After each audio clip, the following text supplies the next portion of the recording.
And I think we have got it confused with our politics and our faith. It's a confusion. We can always say faith, God, and government, faith, God, and country.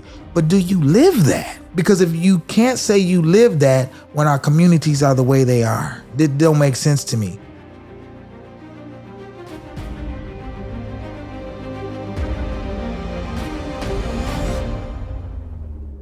Welcome, everybody, to the Warrior Podcast. Today we have an amazing guest. He is a modern-day abolitionist. He considers himself a radical Republican. We're going to talk about that. He is a diehard American patriot, which makes him dear to me, and he's running for Attorney General of Illinois. And with that said, welcome, Andy Williams. Hey, what's happening, Frank? Honor for you to come to my podcast, my friend. We're going to talk about your life, and we're going to talk about your politics.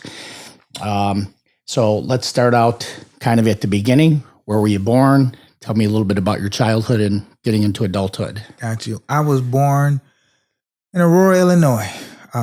Copley Hospital was on the east side of Aurora. Was born by everybody, but my mother and father, I had an older brother at that time. We lived on the east side of Aurora.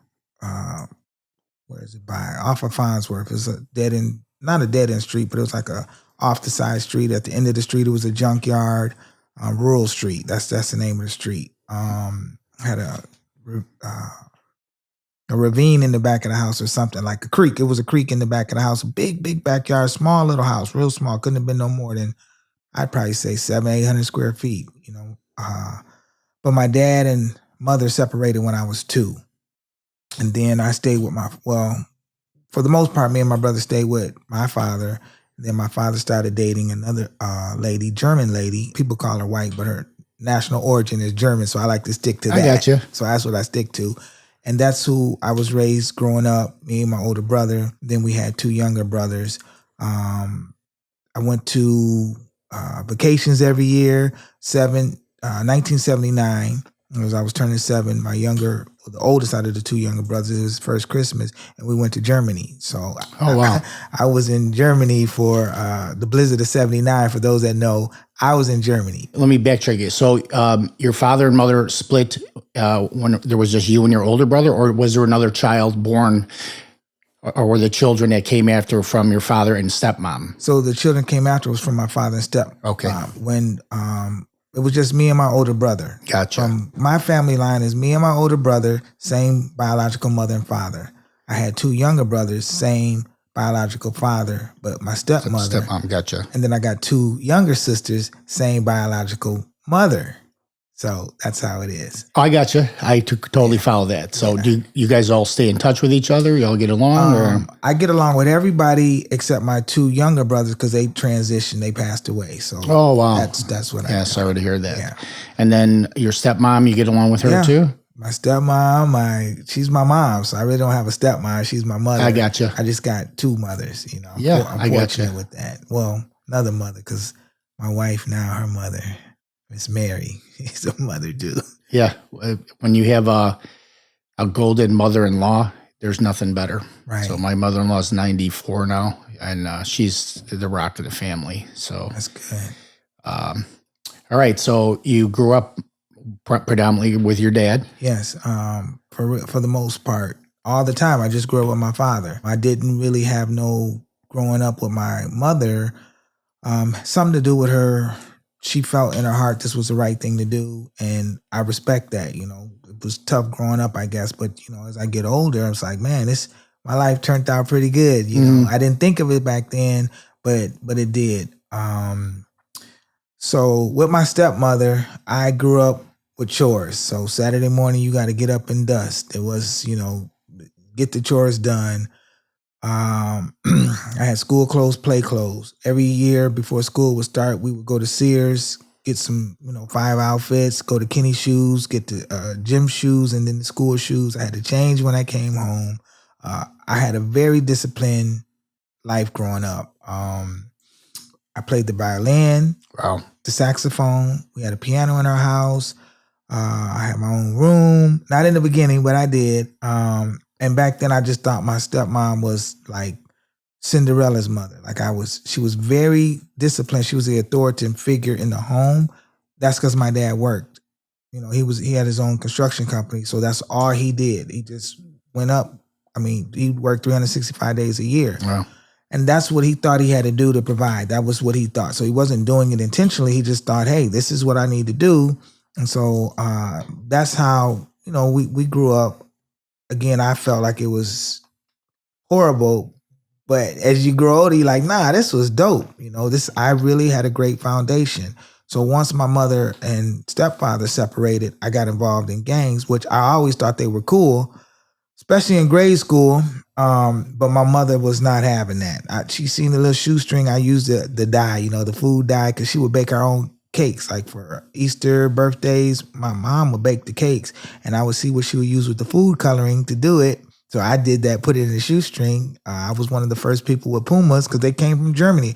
I would get a lot of stuff from Germany. Her mother out there would send for them it was normal. For us, it was like fancy stuff. What's the deal with the shoe coloring or the food coloring the shoelace? Because I would make it the color of the gang color. Okay, yeah. I got so you. Was that what they all were doing kind of, or was that just your little invention? Or my invention. I don't know what they were doing. I stayed on punishment a lot. So I had a lot of time to think about all kinds of stuff to think about. What was the allure of the gang? You said they were cool. Like, what were you thinking as a young man? So as a young man looking at the gangs, they just were groups of people hanging out. It's nowhere like it is today. So like the Boys and Girl Scouts or something, we didn't have that. That wasn't something. And if it did exist, I wasn't going because I was always on punishment. And I was on punishment because I always had a smart mouth. So that's, and it's what you're supposed to do to raise a child. You rear them up in the right way. As I got older and learned a lot more, what it was is I was feeling rejected by my mother. So that's what the real root of it was. Like my dad was working. I didn't have a conversation with my real mother. So it's like, man, I'm stuck with this lady. She ain't even my mom. My friends, would tease me at school. At least my mom's not white. And so those things kind of shape the child's mindset. And we don't know that until we get older. So she say do something, I smart talk, back talk, So I wind up being on punishment a lot. And if you gave me a spanking and let me go outside, I didn't care. Give me the spanking. So what would happen is I would wind up being on punishment because the spankings didn't bother me. That's like a penalty box, right? You can't go outside. Yeah. And me and the penalty box was good friends. Which was good in the sense because the people, the Jehovah's Witnesses would come around with the little books, my book of Bible stories for the kids. Well, that's what I could read. And so I learned all the Bible stories. So that's how I became such a scholar, knowing about that, because I had the Aesop fables, the Velveteen Rabbit, and my book of Bible stories. Well, if I was super in trouble, I could only have my book of Bible stories, which I was super in trouble the majority of the time. So I learned all of the Bible stories. Like I had my own superheroes were all the ones that I read about in the Bible. So as an adult man, all right, when you were a kid, you said you felt like, this was too much punishment, overreaction, whatever it is. And now you're an adult man, you do see the benefit of all that, right? 100%. It made you way better, didn't it? 100%. Without that discipline, I wouldn't have the foundation I have today to be disciplined, determined, So I took the things that we would say would be bad, like my dad always working, and I turned that into, well, how can I not work that much and balance it out with my kids? But my first wife had to nudge me and say, hey, you're showing up, but you're on the phone. I owned a mortgage company. So I was able to learn, like, hey, I do not see so much growing up as my parents doing wrong. I more see my parents were doing what they knew how to do for their generation.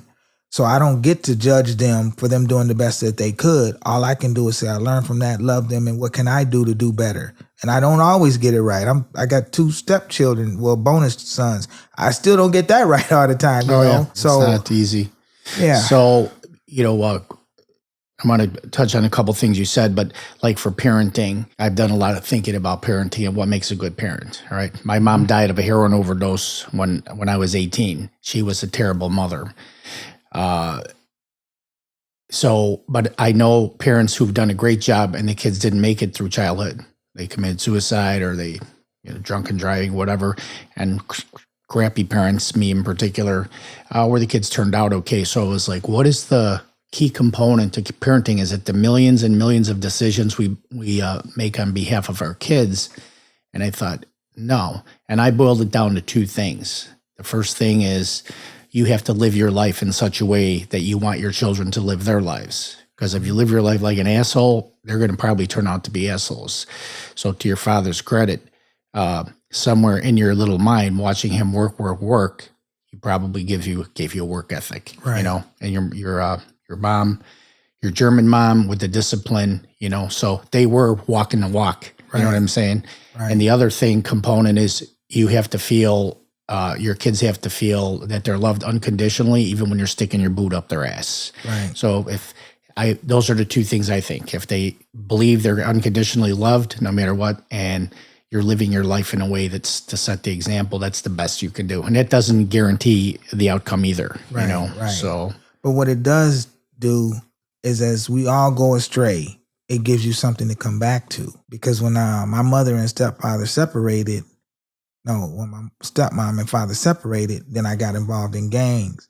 Because of my foundation of how I grew up, I instantly excelled because I just had a different foundation. But there were many brothers in the street gang, that's what they called it at that time, that had 2-parent households that worked. So part of it has to do with the geographical location. You know, some people live in certain neighborhoods and then they get involved in what the neighborhood is. Doesn't mean that the parents were not good parents. The children make the choice. And if the parents are working full time, sometimes 2 jobs, you can't balance that. Because, you know, my father, he still grounded me as much as he could. But once I understood his work schedule, do what you want. I'm going to skirt through this. You know, it was a time I was growing up, he would screw the window shut because it was a tree in the back. And I would just climb out the tree and go out and play because I was determined to do what I wanted to do. That's not on my father. What is he going to do? Not work to... right. Like, yep. And I think that's what a lot of people think. Well, the kids are going the bad way. It's the parents' fault. But it's a lot more involved. Like the taxes go up, or it's so much that I feel like if we just became a community, because it's easy to watch the little boy or the girl climb out the window. And then when she gets pregnant, you want to talk about the parents, but you was watching her climb out the window and you didn't even say nothing. Right. So I think it's better for us to stop pointing the finger and see what role we could play as people, as neighbors, you know, which I did grow up on a dead end street that I knew all the neighbors. You know, something went wrong, they pretty pointed to Andy because he probably the one that did it, you know, but they loved me. I did have, when I think about my childhood, I had a neighborhood that was full of unconditional love for me. Like no matter what, however it was, they were there. For Andy, that's I know. So I was fortunate with that. So where did Andy get in trouble then? In life, it was just part of my journey. I just think that's the way I was created to be. I don't want to sit here and say this led to that or that led to that. When I look right now at the time that I'm at, my life allows me to reach people that other people couldn't reach. It gives me something to relate that somebody else can't relate to. So can I say, yeah, for me, I have a faith-based background. So if God said, I knew you before I formed you in your mother's womb, and bro, you knew the route that I was going to go. You knew when I was going to have this on the road to Damascus experience. And you knew when I was going to do that as the Joshua generation that I feel I'm leading this is why. So I don't, like, how can I sit there and continue to blame? And that's for me where I came with that personal choice saying, man, mom, I didn't grow up with you, but you knew in your heart what you had to do. Now look at where I'm at today. I'm not the one that can orchestrate that story. I can just say, this is what happened. This is the way I went. And this is where I'm at. And this is where I can relate to. Because a lot of people, you should talk to the youth. I don't want to talk to the youth. I want to talk to the fathers. Because that's the part that we're missing. You talk to your own children. I'll see them, yeah, and I'll talk to them, you know, in passing. But if we reach the adults that are still suffering from the lack of love that they grew up as children or the lack of that, then you get your house in order. Now your house is in order. My house is in order.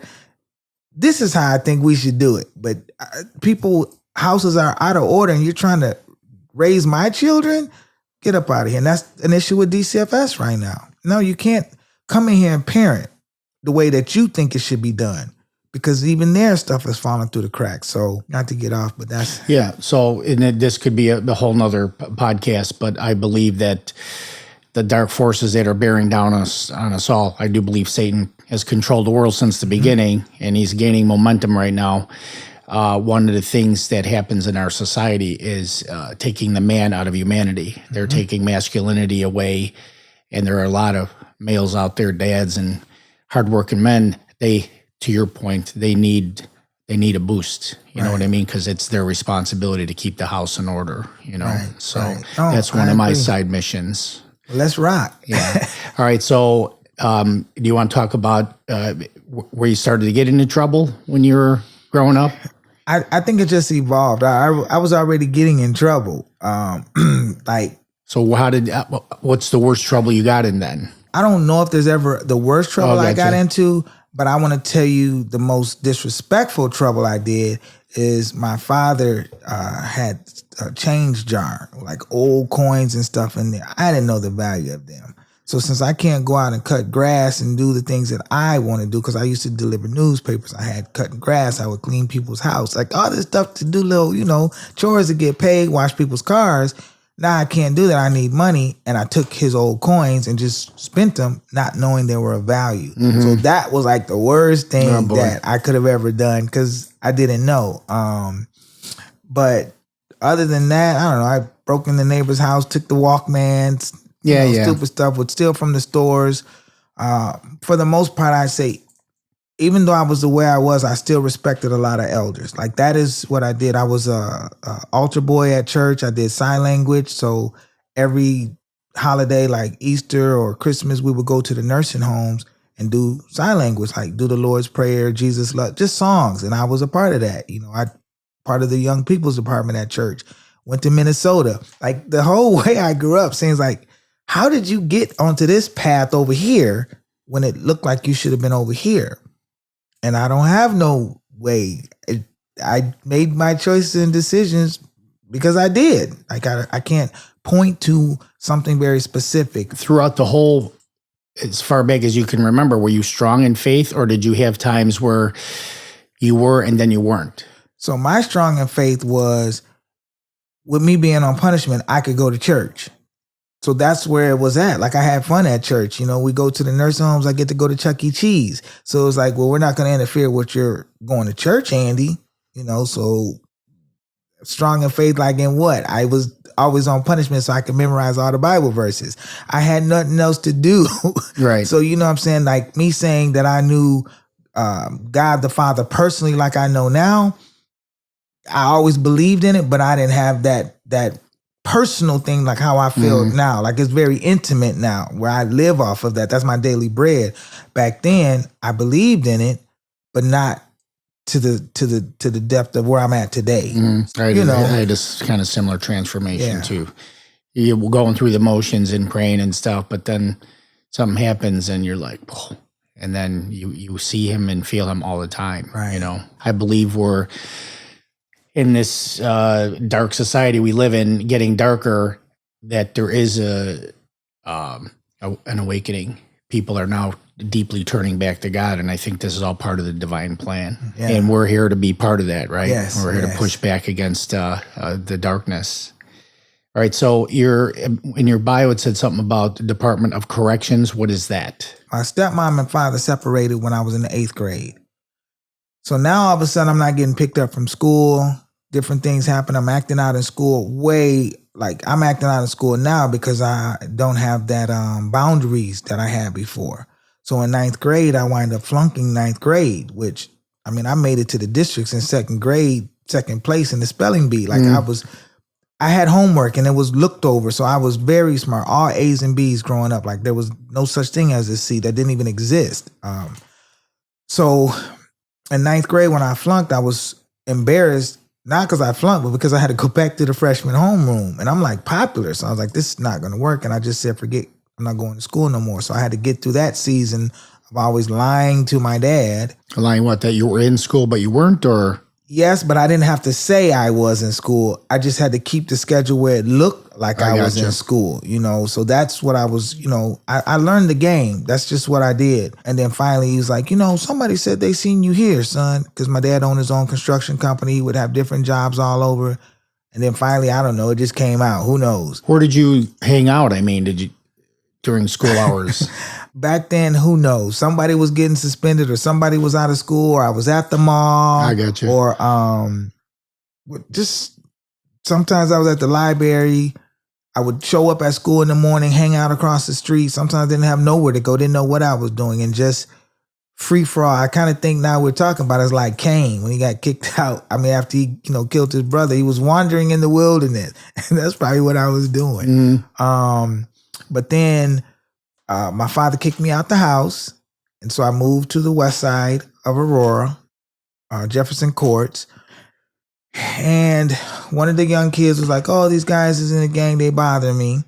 So I went to walk him to school that morning, and then I snatched this gold chain off this young girl's neck. She was probably an 8th grader. Well, that same night, the lieutenant of the Aurora Police Department's wife's chain got snatched. And when they arrested me for this one case, they had it that I did that other case. So the lieutenant guy, his name was Skaggs, he was staring at me in the jail cell. And I'm like, "What are you looking at?" Me, smart aleck mouth. And then I found out years later that was his wife's whose chain got stolen, and it got pinned on me. Now, the case that I had, I would have got probation for, but now it's the lieutenant's wife. Oh, no. So then I got sentenced to 3 years. Well, I did a blind plea. And the irony of that case is... What is a blind plea? Where you just plead guilty at the mercy of the judge. So the public defender at that time I had, he was like, "Andy, this is your best bet." And I trusted him. And I got sentenced to 3 years. The judge who sentenced me was my stepmother's neighbor. And if I still would have been in touch with my stepmother, it wouldn't have happened that way, because that's just the way the system works. Yeah, that's what politics are. And so I was in the county 9 months. I spent 4 months in the Illinois. For stealing a gold chain. No, they called it strong arm robbery. Snatching it off the lady's neck is what a strong arm robbery was. So that's what I got. Okay. I can't say what it would have, could have been. I just know the student was probation, but now this one here, and in fact, I think they nolly processed the one for the child, which means they just dismissed it, got rid of it, and then I did this one, even though I didn't do it. And how I found out the guy who did do it, he came in the county jail. He's like, that wasn't you, that was me. I'm like, we look totally different, bro. You dark-skinned, chubby, like, man, what? And I thought, you can't handle it. I mean, this is the first time I've really been in the county jail for real. I was there for like 2 days before. But I'm like, I can handle this. So me trying to look out for my little homie. So I went to the Department of Corrections, and then I got out, paroled back to my childhood home. It was my dad and stepmom had been done, had a divorce. He had the house. He had moved on, but he was renting it out to my uncle, and my uncle was on heroin. And his girl was on drugs, whatever. She was a prostitute. And so the house was a dope house. But I stayed upstairs in my room. Nobody downstairs ever came upstairs. My cousin Billy Joe, she lived there. And I got introduced to the dope game because my homie's like, "Oh, you in a good spot." So by the time, I don't know, it probably took 2 weeks, 3 weeks, I was selling an ounce. Then I got raided. And I went to jail. I was facing 6 to 30. And prior to me going to jail, I was going to trade drugs for guns. So one of my friends came over to, be in this transaction, because you don't do it alone. And so when he got arrested the next morning, we both get arrested. I confess, because you don't have somebody in something that they didn't have nothing to do with. So I'm like, no, that was my drugs. And so while I was in the county jail, one of the older dudes, he said, if you never would have made that statement, you would have beat the case. Get a law library pass. And I did. And I spent 5 months in the law library, took it to a bench trial. The same public defender that I had before was my attorney this time. And I beat the case in a bench trial because they didn't have enough evidence. So that's how I went to jail. Then I made the statement to keep from going back. Well, the way I got the statement suppressed is I said that when I left the penitentiary, the OGs in there was like, bro, you don't belong here. And if you come back, we're going to F you up. This ain't your lifestyle, which that part was true. They never said they're going to F me up. They just said, shorty, this is not your lifestyle. You you do not fit in this genre here. Yeah. Because I always gravitated towards more mature men, more just because I'm always wanting to learn. And so I said that the person promised me they couldn't keep me from going back to jail if I told them where the drugs come from. They could keep me from going to prison. And that never happened, but I got the statement suppressed. And that guy who was the leader of the North Central Narcotic Task Force wound up becoming the chief of police. And we're good friends today. Wow. Like we sat on the board together. We would go to breakfast together. I mean, I call him now and be like, "Hey, chief." So that was it. In fact, I have a mini doc, and he was on it. Like, Andy's a man of character, because I really did get my life back together. But then, so I get out of the county jail from beating that case. And then I went to the Kane County Law Library, stayed there about 4 or 5 months, read everything I could about drugs, and then started selling drugs and made it up to selling thing near a kilo every week and a half. How much money is that in your pocket, roughly? Do you remember? Ooh, man, I was probably making at least 10 grand a week, easy. Wow. But I also was like a leader of the gang at that time. That's what it was. And so I had people under me. I did weight. So I had a couple of people would spend $300-$400 a day, but mostly I was just shuffling a lot of weight around. So it was, I'm just a guy, and I was still business. Like everything with me, everything was always on point with me. Everything was consistent. Like there was never no shady business I was doing. If something was wrong, I'd fix it. But how I walked away from that lifestyle is the street organization Gangster Disciple, the leader Larry Hoover, which Trump just commuted his sentence, came out with a blueprint from Gangster Disciple to Growth and Development. And I was reading it. And I'm like, what the hell are you doing, Andy? This is not what this guy is saying, and you're doing this. And so one day I woke up and said, I'm done with this lifestyle. I just literally walked away from it. And I walked away from it based on what I was reading, not based on me being afraid of this, because like we say it in the streets, Andy, you in the vision. And so I walked away from that, got married, went back to church, had, I got 3 daughters, but I had 1 daughter at the time, then 1 on the way. And just a side note, I did spend 6 months into the mental health center, because as the time this blueprint comes out, I'm reading it, there's a lot going on in my mind that I'm unlearning. And like, there's nobody there to guide me to be like, hey, let's go down this route. I felt like I was so lonely out there, and it's just a lot. It was going super fast. And I started smoking weed, which I never smoked weed. I never drank. I never did drugs. And I don't know, I just started smoking weed. So that did not help. And so now I'm an expert in the rights about drugs. And I had got raided. This is before I had gave up the drug game, but it was all happening like a 6 month period. So I was fighting this case, and I knew I was going to beat the case because I knew how to set up everything. I had the public defender now was my private attorney because I hired him, and then I had another attorney, and they both know how you're going to get off on this case, Andy. And I came to court one day and told the judge, it's the same judge that was my mother's neighbor, that I know what this is in here. This is nothing but slavery. You're sitting up there like the master. The whole courtroom went quiet. My attorney's face turned red. I even was dressed up like Malcolm X. Like this whole thing is so cool. It's cool now when I look back at it. Like, Andy, you was really in your own world. And then they said I was unfit to stand trial. So they locked me up in the Elgin Mental Health Center for 6 months. And the people in there was like, ain't nothing wrong with you. Just need to stop talking. Just stop talking and you'll be all right. So I did. But then I, got out. And then, like I said, I was reading that blueprint. And I just walked away from that lifestyle. It was like, no. And that blueprint is where I first really got introduced to politics, because it was education, economics, politics, social development, organization, unity, teaching all of these principles, fatherhood, discipline, just so much so. Now, that case I was fighting, I beat it, the state appealed it, and they won. But by the time it came back to them winning, I had already been through real estate classes. Now I'm in church, I'm in the community.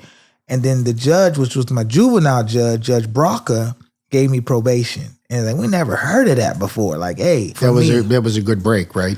It was a good break. And I didn't give it to Judge Braca. I gave it to God. because that's who was the one that was in control of my life at that time. It wasn't Brockett. She was a vessel, you know. In fact, Bruce Steinberg, he wind up testifying for me. There's only one other person he said turned his life around like that, but I was one of them. Wow. And it was just phenomenal, you know. And so from there, I got into the church. I was the band ministry. I was picking up people from the men's wayside rescue mission. I would drive around. I was very much into church, became a praise dancer. Like, I didn't even know how to dance back then, but I was just dancing. And I was really in love with what I believe was God for me. Owned a mortgage company, was doing great. And then the foreclosure crisis hit. And I'm telling you, that just took my business down. My house got into foreclosure. I fought that for 13 years. I sued all the banks under RICO because I wind up going to school, getting a bachelor's degree, just learning everything. I'm a very, like, when I don't know something, I want to learn it. And I did everything that it took to learn it because I knew the case was wrong. So I learned so much about mortgage-backed securities, pooling and services agreements, securitization. Like, I'm an expert at that stuff now, how it all went through the trustee, and none of the judges was buying it. Like, no. And I understand now why, but I just learned a lot of stuff. And then my mortgage business goes down. Me and my first wife get a divorce, not because of the mortgage business falling, because of everything else. And that just added to it. I mean, I was living in a 2,000 square foot house, beautiful neighborhood on the far east side of Aurora. It was Cambridge Chase. You know, we had 2-car garage, 3 cars, 150-gallon saltwater fish tank. Like, I'm living the life.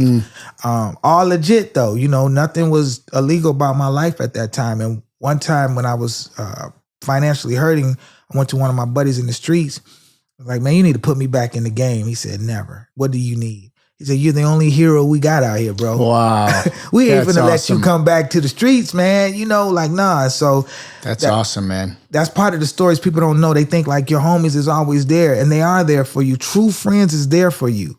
There for you to not allow you to fall. And that's my buddies, you know, like them still to this day, they're my homies. So from that whole foreclosure thing, I wind up getting into the NAACP, became the chairman of housing, the third vice president. Also wind up getting a patent. I got a teddy bear in the shape of a coffin for little kids, and I got it patented. So that was some things I had did. And then what happened after that? I met my current wife. I was working in Elmhurst at a law firm, and the professor, he was a professor at the university, Romeoville. And one day he called me up saying, hey, you know, would you like to come work here? I'm like, all right, you know, let's go. So I go out there, I'm working with him. Then my wife was working at this bakery around the corner, and we met. I mean, she wasn't my wife then, but we met and somehow got together. Now here we are 6 years later. I mean, we've been married 6 years. We've been together 10, 11 years. And one part that I really want to share is that when my mother and my stepmother left me, that's rejection. So for the young kid, that's rejection. The Sunday school teacher's daughter, I lost my virginity in the church. A week later, she messed with my best friend. In the church building? In the church building, third floor in the closet. A week later, she messed with my best friend. I share that because that set into me as you're going to cheat on me or you're going to leave me. So I was never faithful. My marriage, I probably was faithful in my marriage for 6 months. 6 months as the most. Because I always had a backup plan, always, because I learned that was going to be my crutch. So when I met my wife now, I was living with somebody. And again, I had mastered how to move around, do everything. And then one morning I woke up, I'm like, I'm going to marry her. And I said, I'm not doing this lifestyle no more. And so I did. And then we got married. Well, no, I proposed to her. I was in Florida to get this patent. They were going to send it to China, and I took her out there, proposed, had it all set up on the boat, photographers. It was the dopest proposal ever in life. Had the DJ with my songs. I had set all this stuff up ahead of time. And then 3 weeks later, some girl I had been talking to says, how is he your fiance when I was just with him last month? Which it wasn't. It was like 3 months prior. And it was just whatever. But when that whole thing came out, I was so hurt that I heard her that I was going to commit suicide. I had some opioid pills, those narcos. And those are powerful. I was going to take them. And then the Holy Spirit said, not so fast, bro. And that anointing that came on me at that point is what got me where I'm at today. Because it just shoom. And I was so free. Because it's like all of these things that I have been bound by, I just let them go. Like, hey, it is what it is. I don't got to live a double life no more. I don't got to, like, none of that. And it came out. And the freedom that came from that is, oh my gosh. I would tell anybody, like, that double life, when you loving this individual and you don't know how to love them, learn how to love yourself. Mm-hmm. Because that's where my freedom really, and that came probably like the last year and a half, fully embracing me as me. But I share that story because after that stuff had came out, and then we still got married, and she was walking with me. Like, she had grew up in the church or however with the Seventh-day Adventist. She was very principled, and she was a true helpmate, and I'm not telling you that trauma and all that stuff didn't cause no issues. I'm telling you to get through that part. I just say it was beautiful for me, and that's my girl right now. That's my helpmate. Because through her, that's how I've been able to do a lot of things because of the support, the commitment, So I share that. And then in February 2019, there was a shooting in Aurora, Illinois, February 15th, I think it was the day after Valentine's Day, Henry Pratt. The shooter, Gary Martin, was my childhood friend. And people probably heard about it. He killed like 5 people, shot 6 police officers. What year was that? 2019. Yeah. It's February 15, 2019. That's my hometown. I had moved out, gone. There was no more the community activists out there. But that shooting brought me back. And I even had to do the eulogy at his funeral, which was... It's like nobody was going to touch it, but God was saying, no, I need you to be here. And the newspaper reporter, Denise Crosby, she was there. So was Billy Graham's people. It was a phenomenal service for whatever we could say that meant based on the circumstances. But the reason why the newspaper reporter was there, because everybody was saying 5 people got killed. She said 6. And then I reached out to her. Like, thank you. Like somebody saying like, hey, regardless of the scenario, he still got killed. Mm-hmm. So she was there and she couldn't even report the story because it would have made it look like you're celebrating a murder or something. Mm-hmm. Because people was getting prayed for, getting delivered. I mean, God moved in that service. Like, I just can't say, hey, how it just happened. And then after that happened, I had been so much involved in the community that my bank account gave me a whistle like, hey, we need a deposit. I'm like, oh my gosh, did I get so distracted? And then it was May, why am I forgetting? I feel like it was May 9th at 10 o'clock p.m. The Holy Spirit said, would you consider running for president?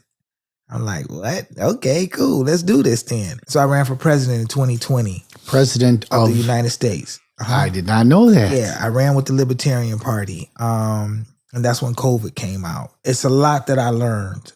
And today I understand why that, God led me down this path, because it truly was the Holy Spirit that led me here, because I never would have thought that. There's not no idea, but then COVID came out, and in Illinois, I was the first to sue under COVID before Darren Bailey did under religious freedom, and saying the state of Illinois. Sue for what though?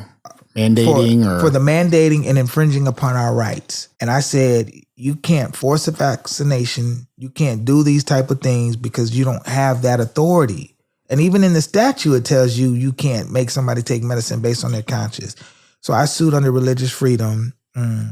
I lost, and I even appealed it, but I lost because I didn't have the resources to take it to the top. Mm-hmm. Because I think Gary Ray Byrne, he took it all the way to the Supreme Court and won. Similar position that we held on that. So I just knew, like, man, and I'm doing this all myself. Like, I don't have attorneys. Like, I'm just...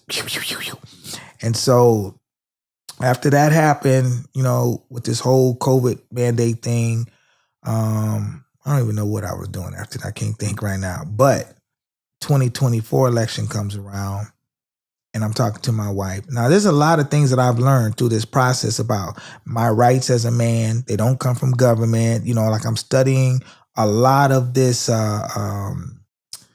principle stuff that I learned a lot from the Republican side, the republicanism, the limited government. And this is what the Holy Spirit is teaching me. I'm just learning this because, like, why would I be learning this? And so it comes out to 2024 and I'm like, I think I should run. I think I shouldn't. I asked my wife, she said, how could you run? Why could you get in politics again when you've withdrawn yourself from that whole system? You literally are in a kingdom on earth now. Like, this is what you eat, breathe, and drink. And then God said, I don't have a say so either way. You choose what you want to do. So I did the paperwork, but I really didn't do no campaigning for the presidential for the 2024. I did some flyers, some stuff. But what it did do is gave me a national platform around the formerly incarcerated, like all over, did some cohorts. And so leading up from that to get to where we're at today, February 11th, 8 o'clock a.m. But prior to this, 2025, I'm thinking, I should run for governor. One of my friends said, you can't run for governor. You need some money, and just sharing all this stuff. And he said, you should be an advocate. Like, you teach the people about their rights. And I'm like, look at, I'm hating. This is my mind. That's what I was thinking. But when I woke up, February 11th, and the Holy Spirit said, I want you to run for Attorney General. So then I look it up. Oh, because I'm not a lawyer. I don't have to be a lawyer. Article 3, Section 5, Article 5, Section 3 of the Illinois Constitution says, the role to be governor, attorney, general, lieutenant. Nothing says I had to be an attorney. Do some more research. Nothing says I had to be an attorney. Tell my wife, couple friends, like, that's perfect for you, Andy. That's perfect. That's how I get into the attorney general role. That's an awesome story. And everything keeps pointing back to you, the Holy Spirit, right? One of your defining moments when you're ready to take those pills, I had a gentleman on here, you might have run into him. His name's Jose Santiago. He's an actor, and his moment was wife left him. He was a drug dealer. She found out. He's sitting in his house with his best friend, which is a little English bulldog. He went on a 3-day bender, tequila. He was sitting on the floor. He had his .357 Magnum in his hand.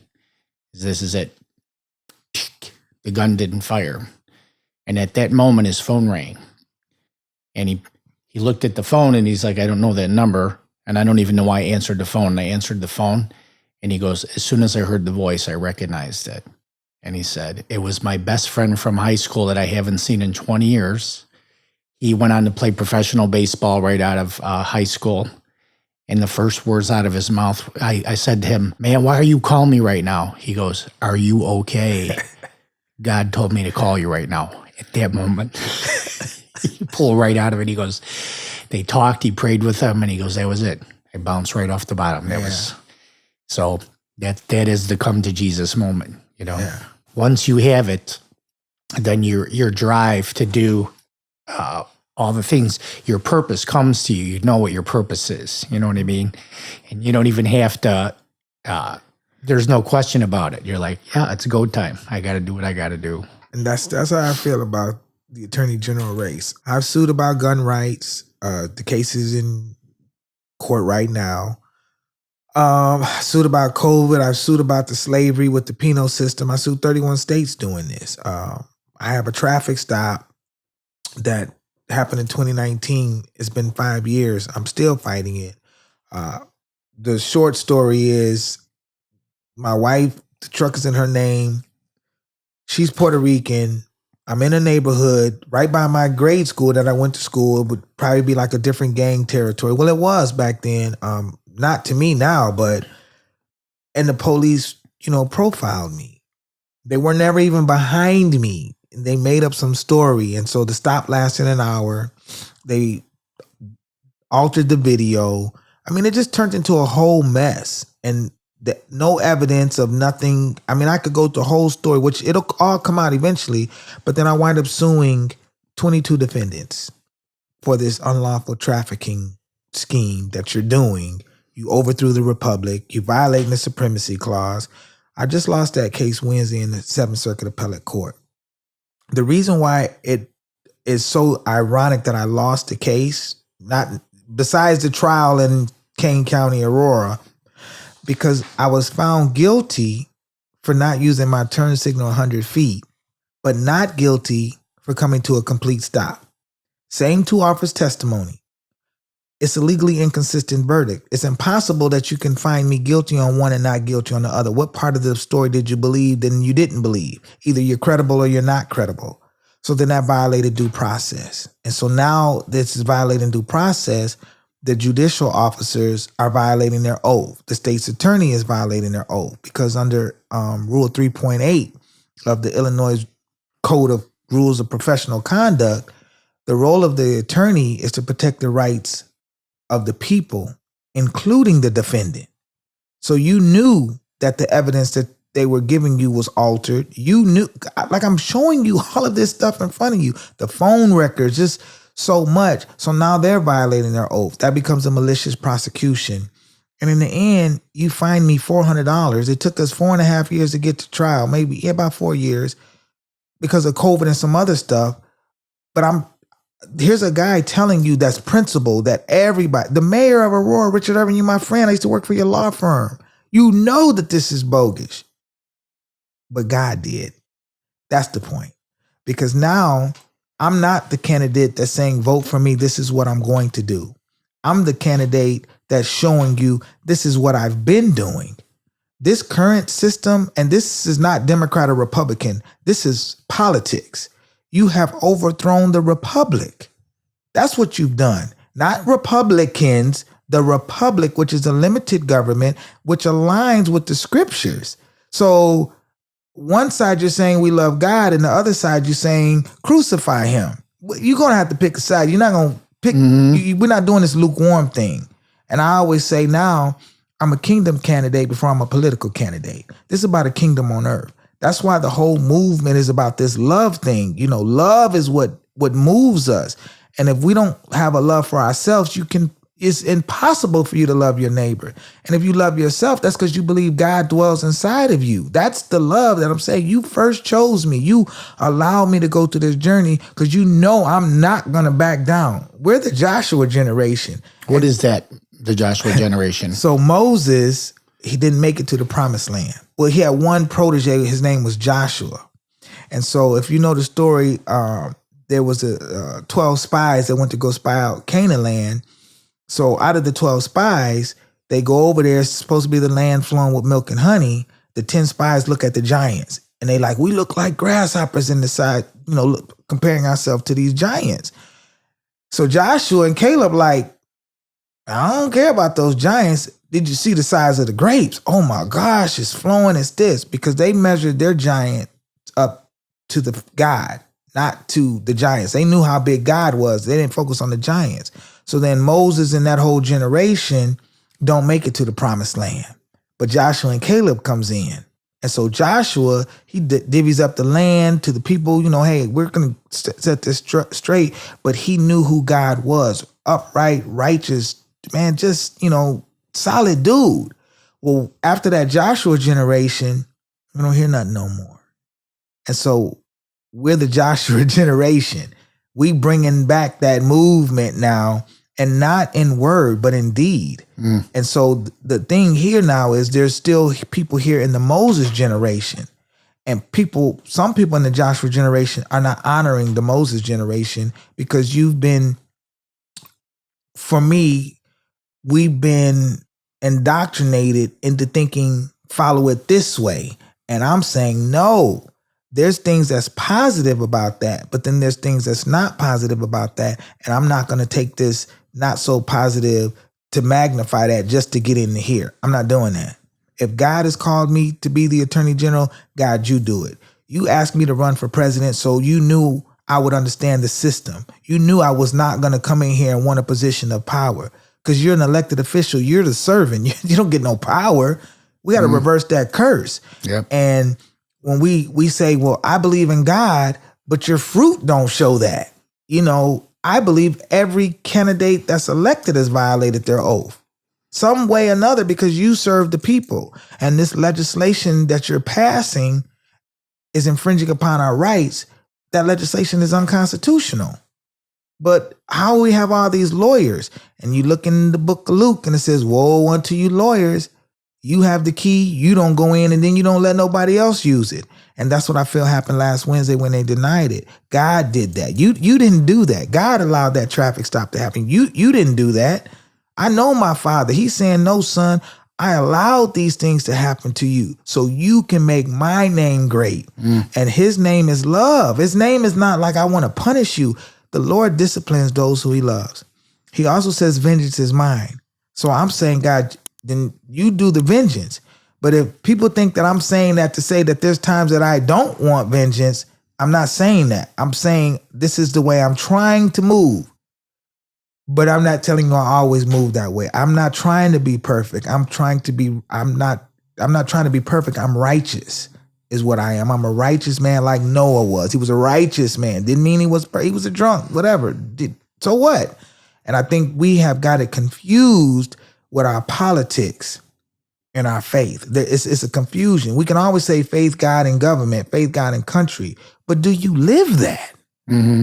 Because if you can't say you live that when our communities are the way they are, it don't make sense to me. We are not. So, question: have you ever heard the saying, "God never gives you more than you can handle"? I do. Do you believe that? Yes, but I believe that with this, sometimes we take things that God didn't give us and try to run with it. It's our own strength. So we say that, but God never said, Andy, for you to go do that.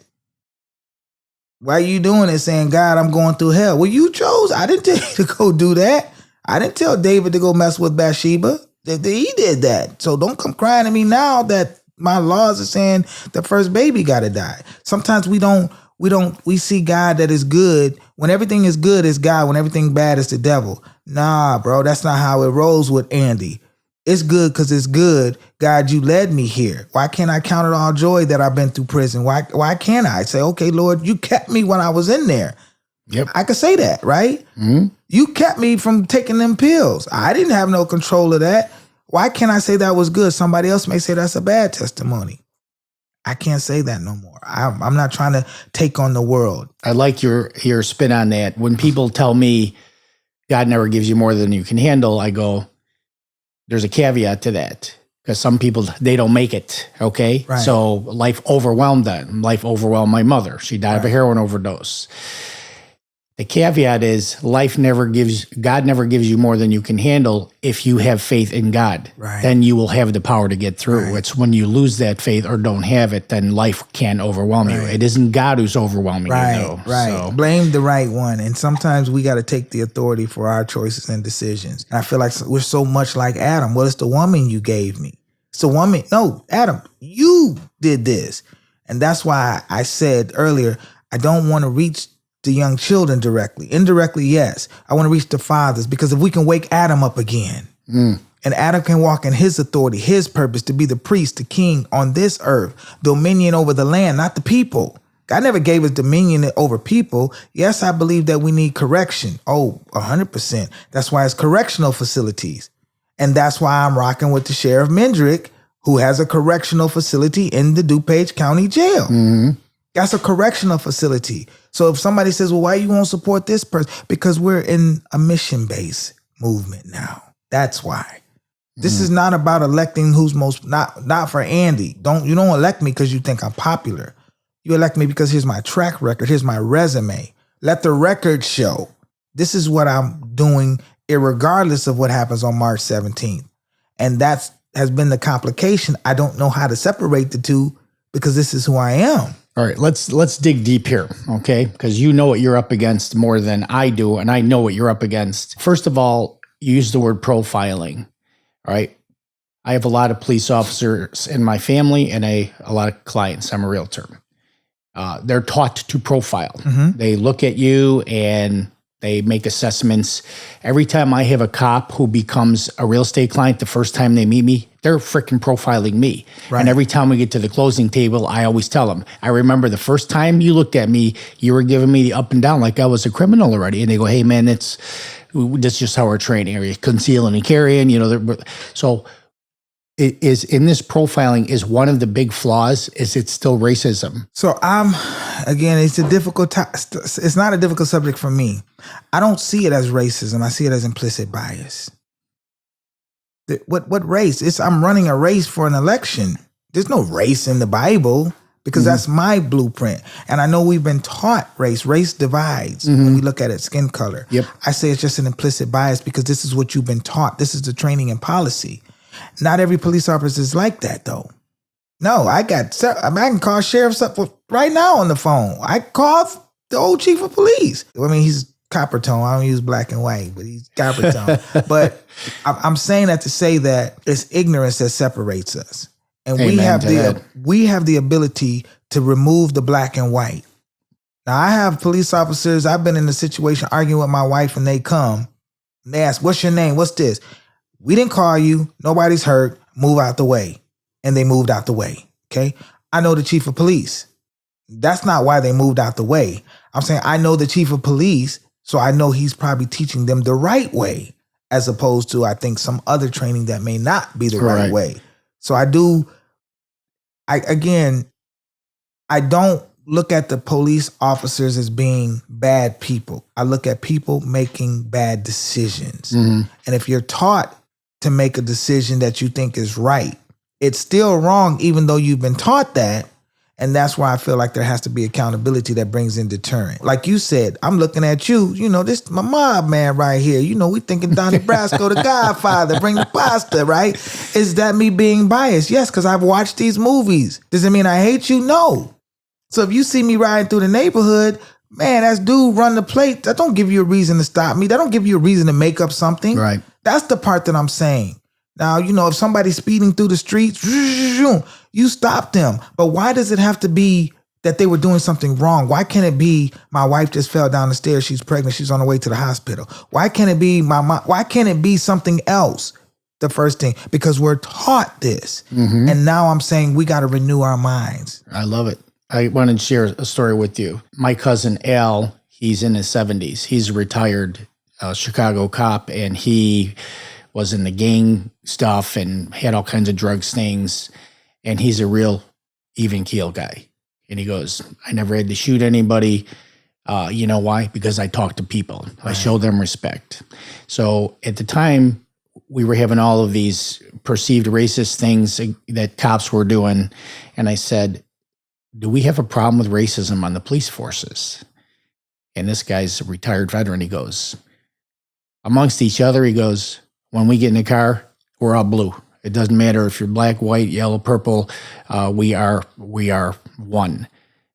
I go, what about the shooting? They shot the guy in the back running away, blah, blah, blah. He goes, that's because we're putting people in as police officers that are not qualified. They should never have become police officers. He goes, when I was at the academy, every week they gave us a psych evaluation after our training. And he goes, some of these people, they don't have the mindset and the internal mastery to be cops.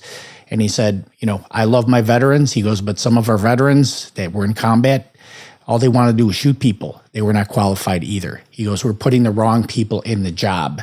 That was his take on it. It wasn't racism. It was we're putting unqualified people in there. And I just wanted to share that with you. I love that. Yeah, I do. I came out with this faith-based policing based on Matthew 5:9, blessed are the peacekeepers. So there's a lady that's in law enforcement national thing. We're going to talk next Thursday.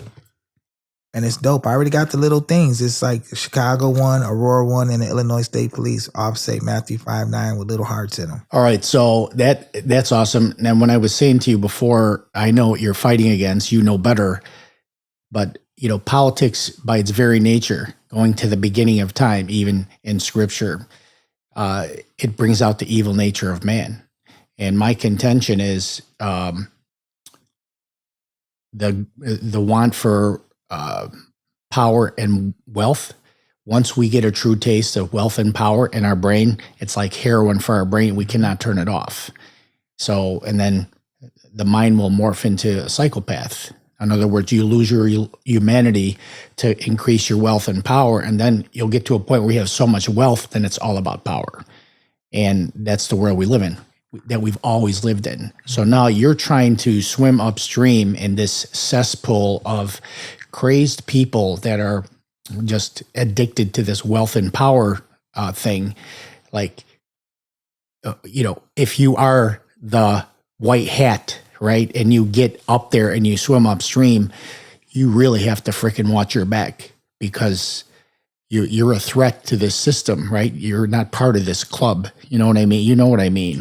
I do. And all the great people in history, in my opinion, that have actually rose in power and were for the people, they get killed. Every one of them, right?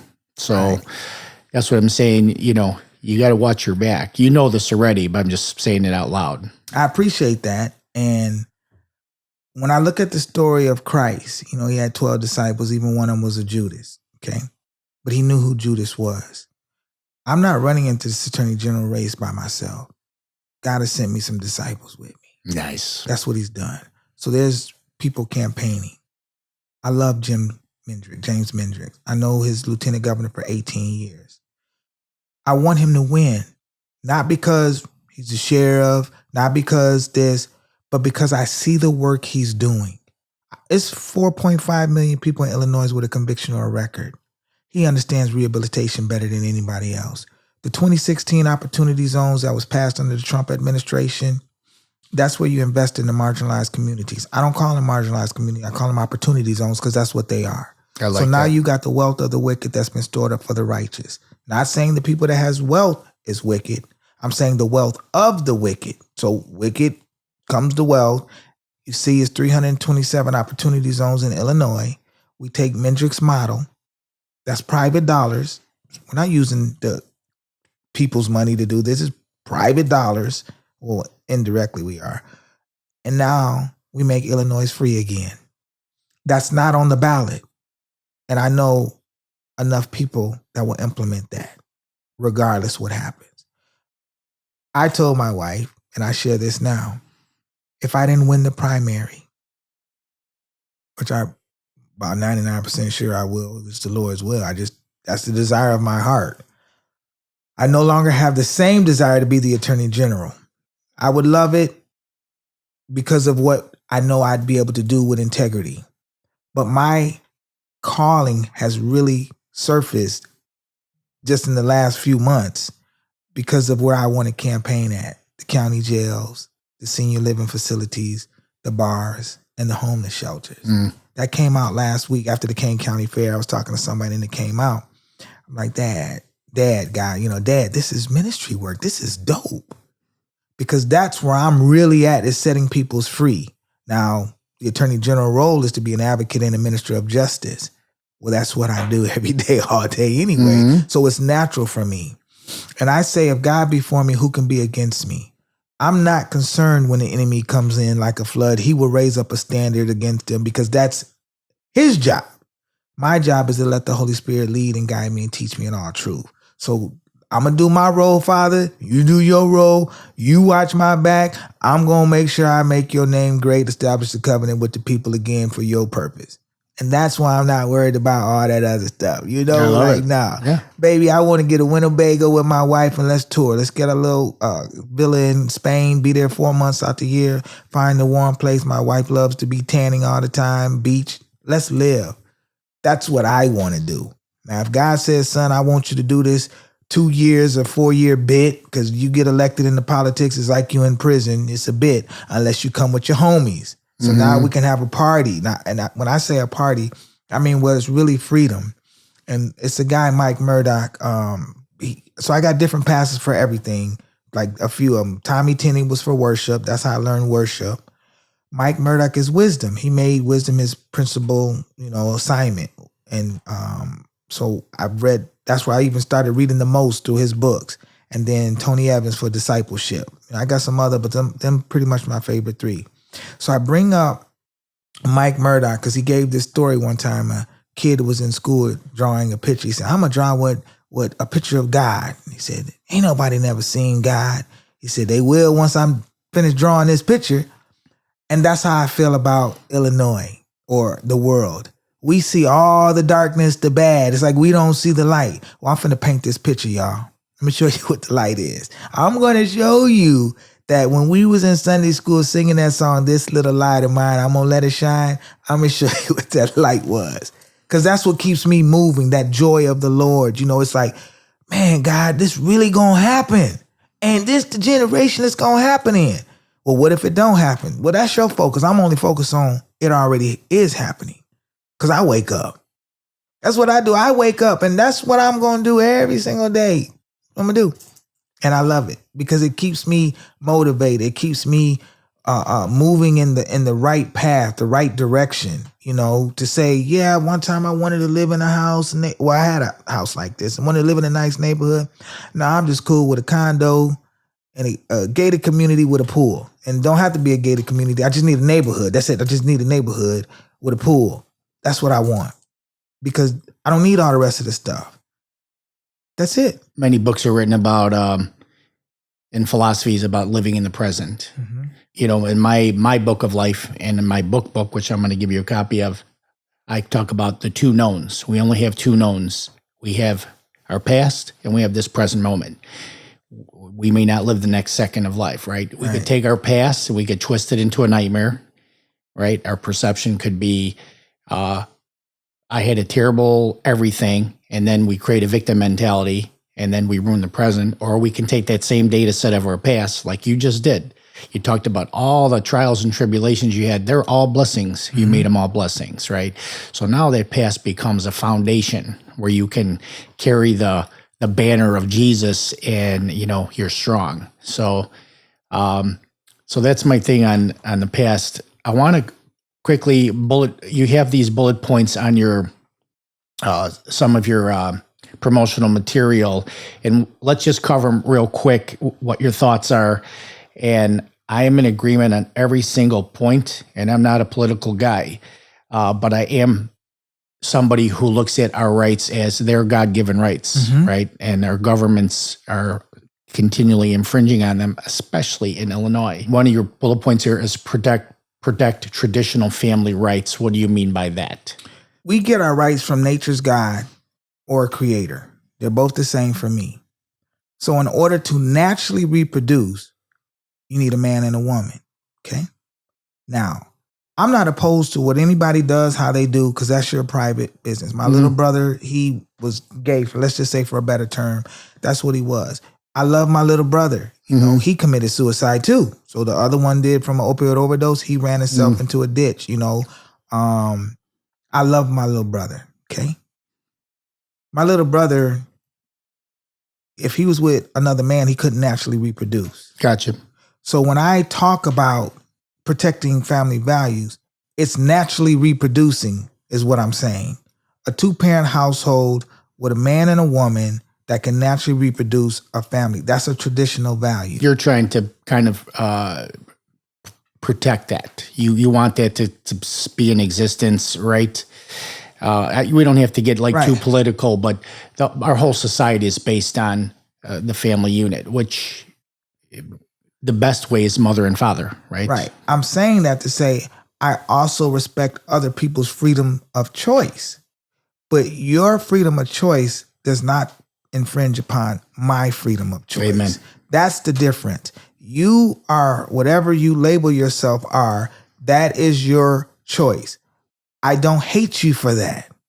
But when your choice thinks it should supersede my rights, or if my rights should supersede your rights, we're both wrong. And that's the part that I'm saying no.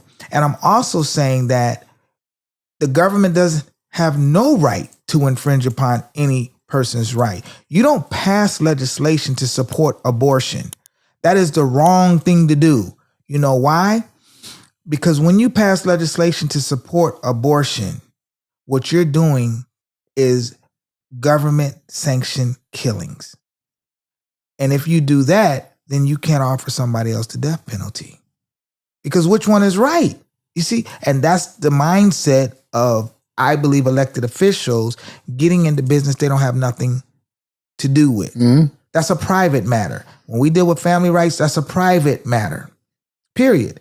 Me and my wife get into an argument, and now you want to come and say, well, I'm going to lock you up for domestic violence, and you're just going to pick the man. Bro, who is hurt here? Why? You know better than I do. Back then, if two people were into a fight, a husband and a wife, come on, John, let's go. Be back in the morning. They've criminalized this stuff now with nothing else. We just want to criminalize you, lock you up, make you pay the fine. Well, I do believe there's an issue with violence in the home for several reasons, but there's an organization called the Men Project that deals with this. You just don't know the resource exists. So that's what I'm saying. When we're going to protect family values and rights, it's got to come from a holistic approach, and there has to be a solution that can meet people where they're at. I'm faith-based. Don't mean I'm promoting my faith that I'm telling you got to follow it. I'm following it. That's why I'm treating you the way I am. But don't get the faith confused, because I love me more. So if you come trying to hit me in the head, I'm not turning the other cheek. I'm not going to do that. Nice. Well, thank you for that explanation. And then this one hits home with me. And I've had many debates about this. It is the right to bear arms. I just don't know where people's minds, I think they're, you can't prohibit anything. Okay. Like prohibition, we got rid of alcohol, and what happened? It's a spur of organized crime. When there's a demand for something, the supply will always be there. Right.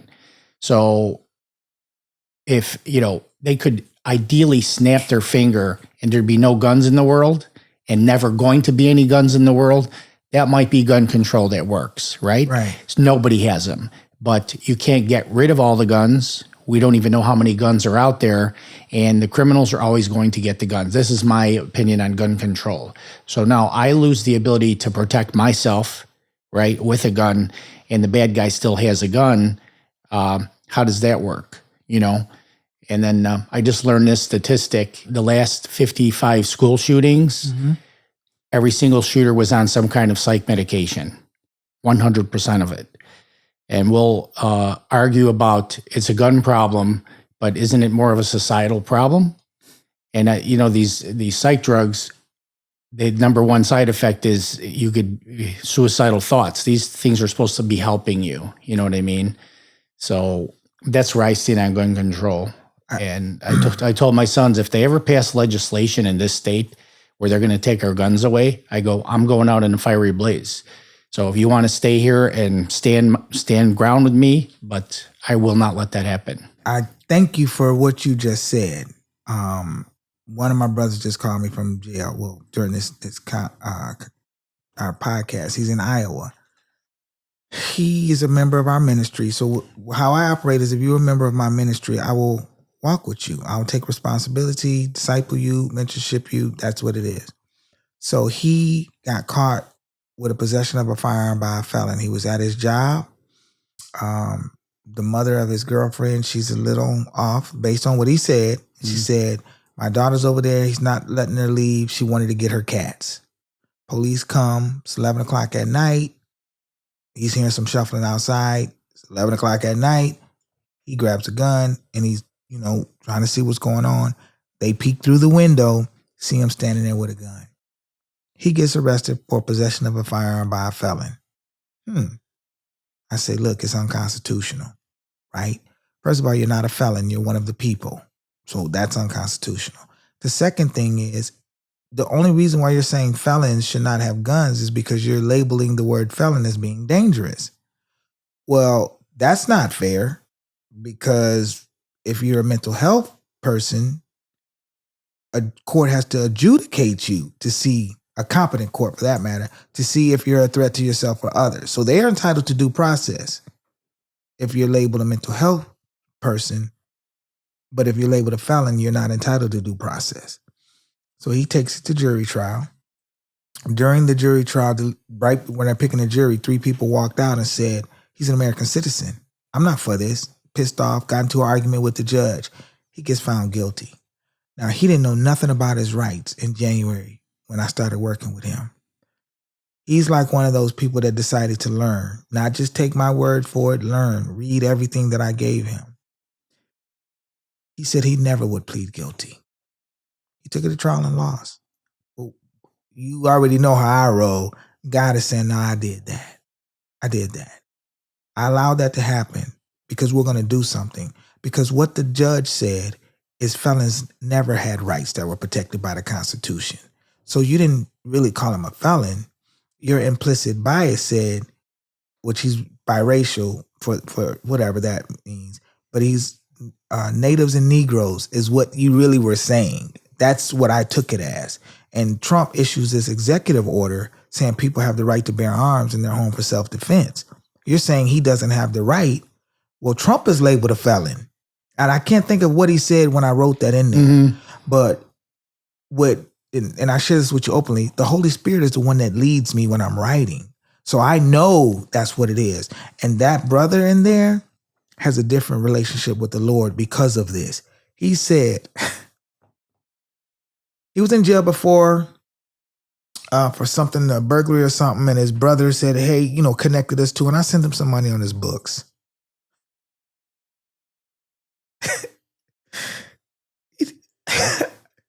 I'm just thinking about what he said. He said, since the time I've been in jail, you've been the only one there for me. I never looked at it that way. But that's what he said. And I'm telling him, I'm going to be here till you walk out that door. That woman that he was with, she was no good for him. She turned states against him for whatever reason. But I told him it doesn't matter what you turned against me, because if you don't amend the Constitution to make an exception clause for felons, you don't have the right to infringe upon my right to bear arms. If that brother was in the streets trying to do something wrong, bro, I can minister to you, but I'm not going to help you because I need you to get the help that you need. And we don't have that right now, which goes back to why I want Sheriff Mendrick to be the governor. That's why, because they are ministering to people that have been molested when they was 5, 6 years old, setting them free. That's Isaiah 61. It's the spirit that has these people bound. And until you get that spirit out, they're always going to redo something. But when you set them free from that spirit that got them bound, now I ain't got to worry about nothing. That's how we're going to save taxpayers' monies in Illinois, because you're not going to be spending all this money on wrongful convictions out of Cook County. You're not going to be spending all this money on people that's been in jail 40, 50 years, that their health care bill is more than it costs to incarcerate them. It's backwards. And I know there's a reason why they do this. I mean, I know. But that's what I'm saying. When a brother sits there and gets found guilty after you paid, you sow into the ministry, and you're not upset. No, because I learned about my rights, Andy. That's why. And that's what we're not teaching. We're teaching policy. I don't care what you legislators pass. It's against the Constitution. That's treason. And when you war against the Constitution, treason is punishable by death. I'm not talking about the death by hanging you. I'm talking about the civil death. Well, now you don't have that job. That's what I'm talking about. Because vengeance, I'm not out here to pay. That's not what I do. But I'm saying, that judge, that district attorney, they fought tooth and nail against me. The judge came in and rescued the district attorney. I thought you were supposed to be a neutral arbitrator. And now y'all wonder why Andy wants to be the attorney general? Because I wanted to protect the rights of the people. That's why. I don't want to turn a blind eye when you violate your oath. There's levels to this, though, so I'm not saying you violate your oath. Let me come swoop down on you like the court system does us when you've been labeled a felon. No. I mean, when you see the evidence that's so plain before you and you turn your blind eye, you're not competent for that position. That's why. And when you start getting rid of these incompetent elected officials, now you have a limited government. Once you get rid of the limited government, now we're not funding all this stuff that don't need to be funding. And guess what that means? That means the mortgage companies, the car companies and all of them, they got to lower their prices. See, it's not just, that's the greed part. Well, how am I going to afford this? Well, they don't have no other choice but to reduce the prices now, because we, the people, have the power. We control the economy, not them. Stop letting inflation. Who the hell is inflation? Did the chickens go on strike? Why the eggs cost more? Because of greed. Somebody wants more and more and more. And that's what I'm saying. We can switch this. We can reverse the curse. We can do this. And I'm committed to doing that. Whether I get elected or not, this is what I'm going to do. Because I believe Sheriff Mendrick is going to get elected. I believe I'm going to get elected. But if not, that plan still works. That plan still works. What he did in that DuPage County jail should be in every county jail. And one last thing I'm going to say. There's a group called New Illinois that wants to basically take the other 101 counties or 100 counties, secede from Chicago, allow Chicago to be its own state. And I can understand why. one of the people told me why that wouldn't happen because the jails in southern Illinois, how would they function? You know, they get money from a lot of stuff that happens in Chicago to fund the jails or something like that. So I was like, man, God, if the jails was getting shut down, now I'm talking about Mendrick's plan. If the jails was getting shut down, how would they sustain themselves? Like that's what they make their money off of, retirement, pensions, all that.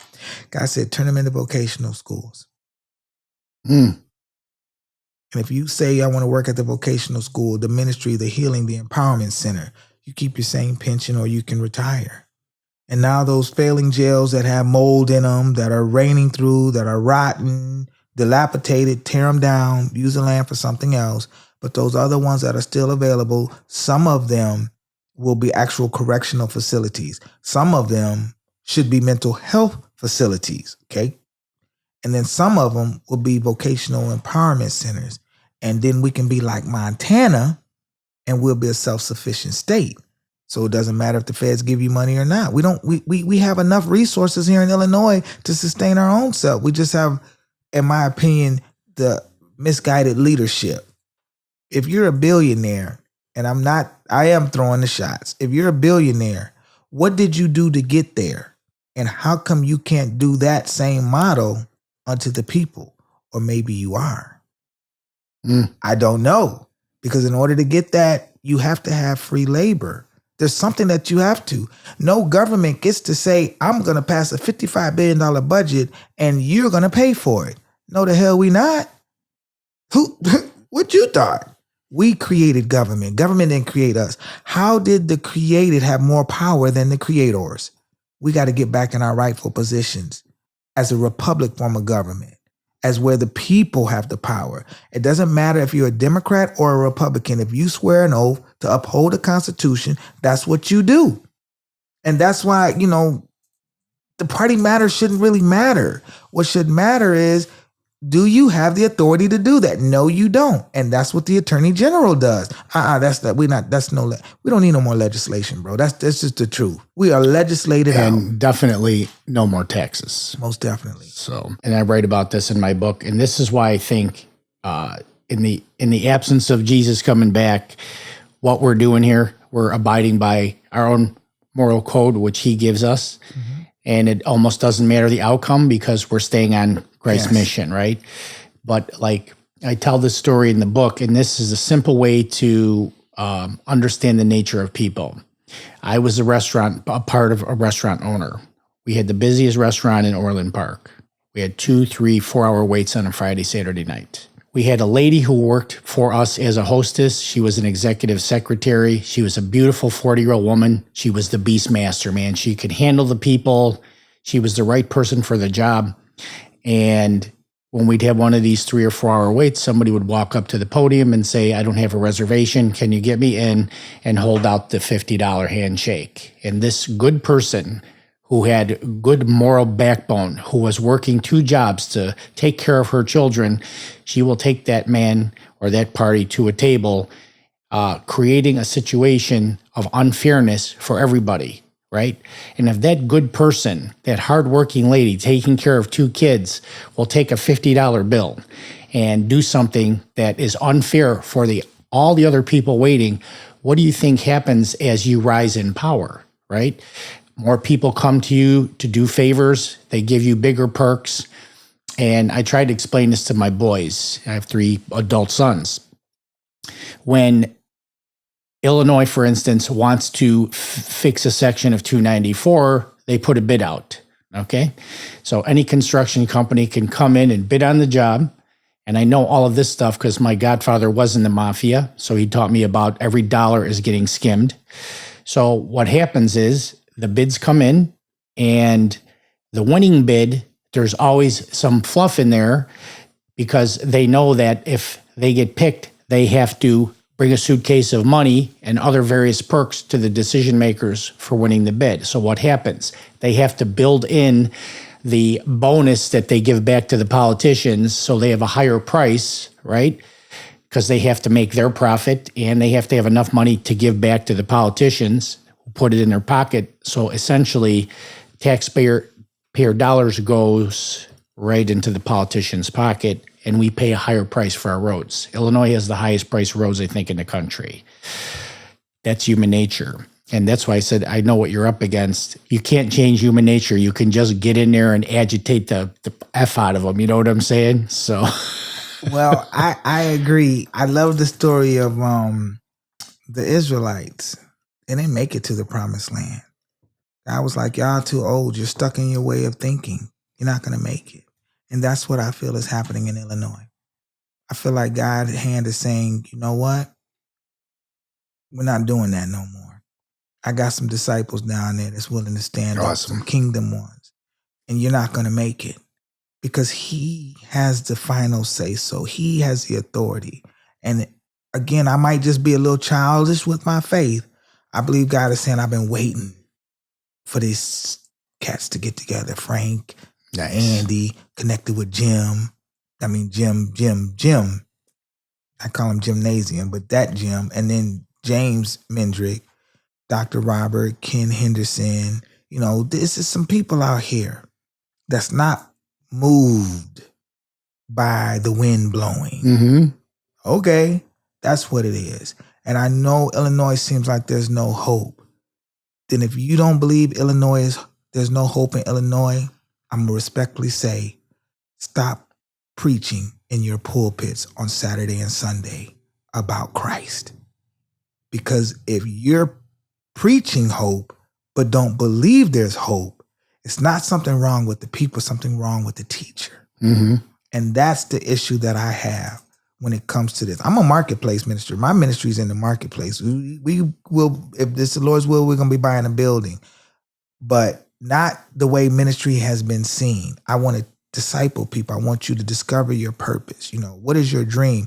There's a lady right now, Cecilia Cologne out of Chicago, giving others dreams. She was locked up. And I went to go share my story with them. It had to be about 40, 50 people there. Biggest audience I've had. But I didn't talk in schools. It's not the biggest audience. But I want to say that I didn't know all the stuff she was doing, but I knew she walked in integrity. I could see. I mean, I just wish she was running for something because she's so solid, so on point, no nonsense. If you're on your phone when there's a guest speaker talking, you're sent home for the day, no pay, but she still loves you. And that's just integrity. That's just and I'm saying that to say that's what's all out here. And when we speak politically, I say the Democrats have been controlling Chicago since 1931. That's 94 years of a Democratic mayor. Okay. Those policies have allowed the state to suffer because we know Chicago is what's running this state. So if you want to take the giant down, go get Goliath out of Cook County. Okay. There's a spirit there. So you can't go get that giant with hate because that's not God. You know, like for me, I don't know if Goliath's head got chopped off literally or metaphysically. I don't know. I'm not chopping nobody's head off, guy. You use your own sword for that. I'm not doing that because they'll lock me up and I don't have the faith to believe you got me on that one yet. But I say that because we clean up Cook County. Our state is free again. I'm not telling the brothers and sisters in Chicago, you know, that Democrats are bad people because I'd be lying because there's a lot of policies that have come out that has helped people primarily for the formerly incarcerated. Why? Because that audience in Illinois is over 4 million that has a conviction or a record. The Bible talks about visit those in prison as you was once with them. The Bible talks about the Lord sets the captives free. Physical free, mental freedom, and spiritual freedom. So I'm not just talking about physical, because you can go to jail and there's more people in jail that are free than people out here. It's bondage without bars out here. We're both bound. But if we get to the root of the issue, which we can talk about that, but it's a spiritual thing, bro. We're just spiritually bound. We're spiritually broken, and we keep electing broken people. We're electing broken people, and that's on both sides of the aisles. But there's good people who are in politics that are making bad decisions that when you nudge them, they straighten up. You know, like when you slump down in the chair and you get nudging. There's candidates like that. They really are, you know, and that's what I see. I met a guy today, didn't meet him personally, but somebody sent him to me, said, hey, Andy, I heard you running and, Ally said we should talk. The dude's platform is the bomb. I'm like, you running as a Democrat, this is a straight Republican platform. Man, I just wish he was running as a Republican. In my mind, that's what I'm saying. And then God says, let me run what I'm doing, son. But his platform is beautiful. Common sense. He talks about the big bill, billionaire bill. It's not negative like everybody else talking about Trump's bill. You didn't even read the bill. You only read the portions of it. Nah, man, I don't see Trump as a bad man. I don't agree with everything he say. I don't agree with everything my wife say. How about that? Mm-hmm. So why do I got to agree with somebody? No, but I see the positions that he's holding are a lot better than what I've ever seen. Again, I'm different because I call on the name of the Lord to save me, not the candidates. That's the difference with me. I'm not getting confused with that. Well, you gave me some hope today, and because the way, I call it the divine fabric, and this is the way God designed it, and that is we're emitting energy, right? And people who live in faith, they're exuding a certain energy, and like energy attracts, right? So now you say your homies, you got, like, there is a whole team of people now. You've all come together. This is not an accident. This is part of the divine plan. And that does give me hope. Like, it's really hard for one person to do it. You have to have a team of people that are all like-minded individuals. And we're looking pretty good right now. I think so. And I think it's going to look better. Contrary to what some people say, there are some Democrats that are righteous. And, that bill with whatever, the tax bill, Willie Preston said no. I'm not voting for that. Does that mean Willie Preston is a bad person or a good person? No, that means he has some principles here. Doesn't mean everything I agree with him. And me agreeing or disagreeing with somebody is not based on your political party. It's based on your policy vote. That's where I'm at. That's where I stand.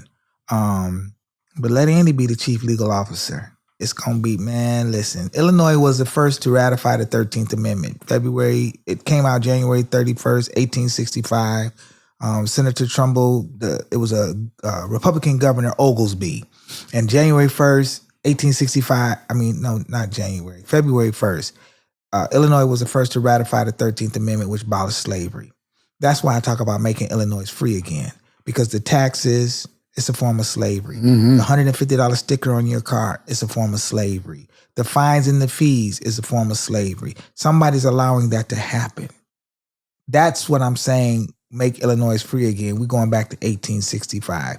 And for my Native people, I'm not forgetting them, because as soon as the 13th Amendment was passed, prior to the 13th Amendment that was passed, I think there was 38 South Dakotas that was lynched. And we never hear about that. And so that's why I want to make it clear, just because I align with this part doesn't mean I'm overlooking that part. It's not a one size shoe fits all. It's we are the people is the all. And that's why I feel like our cultures are our cultures. But when it comes to us as being people, that's a common ground. You having a different paint job than me don't mean you different or better than me. It just means you got a different paint job I can identify. Your pasta is going to be different than my wife's pasta. I still might like your pasta. You see what I'm saying? And I think we have been conditioned to use these as dividing factors, which only comes from the enemy. And I'm the one that says the enemy is our ignorance. When you know better and you understand, man, bro, I've been blind all this time. I've been the one that's had the hate on my eyes. I'm the one that needed the scales to fall off my eyes. I'm not blaming nobody else. I'm the one. It was me. I've been the problem the whole time because I couldn't identify something because I didn't have nobody to teach me. And that's why I say I want to bring a ministry to the people and then not be like, I want to be your teacher. I want to give you the instructions so then you can teach. Now you take this message home. You ask for forgiveness from your spouse, whether it's the man or the woman, whichever way you do. You model the behavior before your children and then let your children go to school and be the light. That's what we can do. And if the school is infringing upon their rights, well, guess what? We can do homeschools. With all these schools closing down in Chicago, those are opportunity zones. We can do this. We don't need nobody to do something for us. We need each other to get it done, though. And that's what I feel like we can do. And that's why I feel like there's hope for Illinois. Yeah, I love it. I love it. It is, in the end, it started with the people, and it has to go back to the people. Mm-hmm. So we got it backwards now. Yeah, reverse the curse. That's what we have to do. We got to stop talking about the curse and reverse it. We do too much talking, too much preaching, and not enough teaching. But teaching means you got to walk with them. Yeah. Titus 2, in the book of Titus 2, verse 2-8, it talks, because we have in our ministry, walk with a brother, sister. The older women teach the younger women. The older men teach the younger men. As I alluded to earlier, if the younger men are disrespecting the older men, how would you ever learn? One of my friends, Khalid London, he's got this thing that called The Mistakes I Made and the Lessons I Learned. I'm a protege. I don't want to make the mistakes that you made. I definitely want to learn the lessons you learned because that gives me a shortcut. Amen. I don't want to go through the hell if you already been through it for. I don't want to go through the death if Christ already been through the death. Why would I want to go through that? No, this is something that I feel like we can do. And as long as we keep teaching or preaching divide, that's what's going to happen. Mm-hmm. You don't have to agree with Donald Trump. You don't have to agree with Biden. You don't have to agree with nobody. That's the real. You don't have to agree with nobody. But if you're not willing to put your hat in the ring and teach the way it's supposed to be done, you're just as guilty, in my opinion. Like, stop talking. And if I don't know if you know about hip hop, but this group Run DMC, you remember Run DMC? Yeah. You know, so they had this song, "You Talk Too Much, Homeboy, You Never Shut Up." That was my song. I mean, the last 2 years, I've took that song as my song. And so when I hear that song in my mind or whatever, I'm like, you're right. I should be like Oprah. If I'm going to talk, I'm going to get paid to talk. So that's why when we came here, like, I want my own podcast. I'm going to get paid to talk. I'm not giving this away no more. Like, you going, hey, no, I want y'all to hear about our rights and why they matter. Our rights do not come from government. They come from God. Government is set up to protect our rights and our property. They're not doing that. I'm with you on that. I am with you on that. My friend, I am honored that you came. All the stuff, we're in alignment on everything. We'll take a conversation offline about racism because I'm an old white guy, and this racism really bothers me. And I think a lot of it is taught, but we do have some innate racism in us as human beings too. And I want to get your take on some of the real stuff that you came in contact with in your life to make me better. So we'll do that in our next podcast. But Andy Williams running for Attorney General of Illinois, ran for president. Holy crap. The trajectory of your life is amazing. Thank you. So I'm grateful to have you on our podcast today. Sure. Thank you. All right, everybody. Thank you for joining us on the Warrior Podcast. Remember, there is a warrior inside us all. Andy Williams, thank you for coming to my show today. Thank you. And thanks, Jim, for the plug. Jim Rab, baby.